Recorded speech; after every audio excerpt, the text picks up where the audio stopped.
जनसंपर्क अभियान चलाएंगे, जिसके अंतर्गत कार्यकर्ताओं ने जनसंपर्क अभियान चलाया और सामूहिक चर्चा भी किया। 1, 2, 3 तारीख को मई को प्रदेश के महानगरों में टाउन हॉल व जिलों में नागरिक संवाद के नाम से कार्यक्रम हम सबको आयोजित करना है और इसमें शहर के प्रतिष्ठित धार्मिक नेता, कलाकार, वकील, शिक्षाविद, महिला कार्यकर्ता, मुस्लिम विद्वानों, मौलाना, मदरसा संचालकों, शायर दरगाह के संचालक सहित सभी प्रमुख क्षेत्रों में काम करने वाले लोगों का सम्मेलन हम सबको करना है, जिसमें कोई ना कोई प्रदेश से हमारे अतिथि आएंगे। उम्मीद विधेयक के प्रावधान व इसके लाभ के बारे में भी हम सबको चर्चा करनी है। सद्भाव बैठक भी इस कार्यक्रम के तहत आयोजित किए गए हैं, जिसमें प्रदेश में ईसाइयों के सदस्यों के साथ ईसाई सद्भाव बैठक भी हम सब आयोजित करेंगे। प्रत्येक सांसद, विधायक और एमएलसी को कम से कम एक नागरिक संवाद इस क्रम में करना है। वक्फ संशोधन शंकाओं का समाधान के बारे में हम सबको बताना है। 4 व 5 मई को नागरिक संवाद नाम कार्यक्रम से जो आयोजित कार्यक्रम होने वाला है, उसमें अल्पसंख्यक समाज के भीतर ग्रुप की पहचान करके उनके साथ विधायकों को बैठक करना है।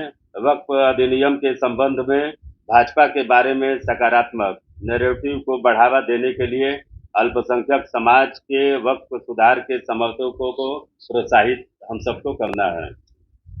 वक्फ सुधार पर सरकार के दृष्टिकोण को प्रस्तुत करने के लिए मौलवी, इस्लामिक विद्वानों और मदरसों के प्रमुखों के साथ संवाद करना है। प्रभावशाली मौलानाओं, मदरसा प्रमुखों और सामाजिक धार्मिक नेताओं से उनके संस्थानों में जाके उनसे मिलना है और व्यक्तिगत रूप से उनसे वार्ता करनी है तथा उनकी राय को सुनने के पश्चात उनकी चिंताओं का समाधान भी हम सबको करना है। 6-7 मई को युवा संवाद युवा मोर्चा द्वारा विधान स्तर पे यह सब तय किया जाएगा, विधानसभा स्तर पे, जिसमें वक्फ संशोधन अधिनियम के बारे में जागरूकता को बढ़ावा देने के लिए भाजयुमो प्रत्येक विधानसभा युवा संवाद नाम से आयोजित करेगा। भाजयुमो नेता, कार्यकर्ता और अल्पसंख्यक समाज के लोग बैनर, तख्तियों के माध्यम से लोगों से संवाद करेंगे। समान विचारधारा वाले राष्ट्रीय आइकनों की प्रतिमा को राष्ट्रीय स्तर पर उनकी एकता और मजबूत शासन की भूमिका हेतु पुष्पांजलि कार्यक्रम करना हम सबको यह युवा मोर्चा के लोगों को सूचित किया गया है। महिला मोर्चा द्वारा सभी महानगरों में 100 प्रभावशाली अल्पसंख्यक समाज के महिलाओं का सम्मेलन करना है।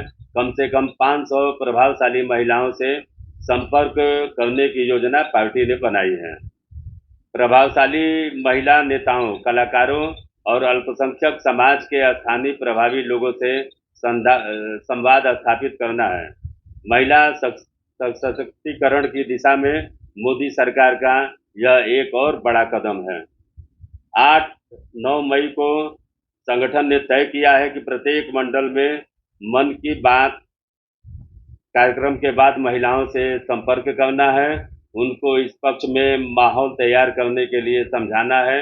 वक्फ संशोधन एवं प्रगतिशील महिला समर्थक संशोधन है। मुस्लिम महिलाओं के लिए 3 तलाक और हज सुधार जैसे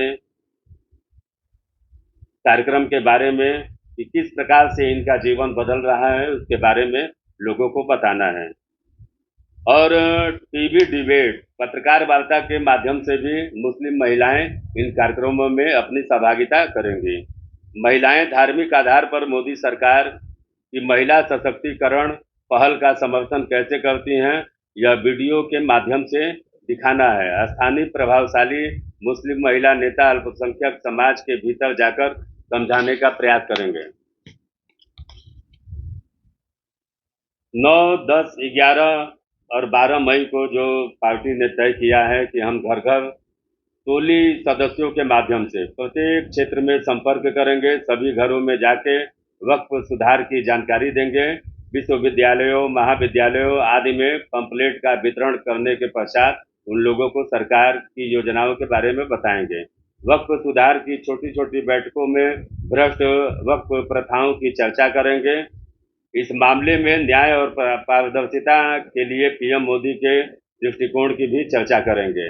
पार्टी का इसमें साफ यह कहना है कि जिस प्रकार से कांग्रेस के प्रधानमंत्री मनमोहन सिंह जी हुआ करते थे, तो उनका पहला बयान यह स्पष्ट शब्दों में था, समाचार पत्रों से लेके विभिन्न चैनलों के माध्यम से देश की जनता ने उस चीज को सुना और उन्होंने जो बयान दिया कि इस देश के संसाधनों पे पहला अधिकार मुसलमानों का होगा, उसके ठीक विपरीत जन भावनाओं की भावनाओं को समझते हुए अपने देश के यशस्वी प्रधानमंत्री जी ने कहा कि देश के संसाधनों पे पहला अधिकार गरीबों का होगा और उन्होंने कहा कि विभिन्न जाति विभिन्न धर्मों में जो गरीब अपने परिवार हैं उनका हमें सुधार करना है और जो वक्फ संशोधन अधिनियम सरकार ने लाया है, अगर ठीक प्रकार से जिस चीज को ध्यान में रख के इसका निर्माण किया गया, आज वह सही तरीके से होता तो मैं दावे के साथ कह सकता हूं कि वह सबसे पवित्र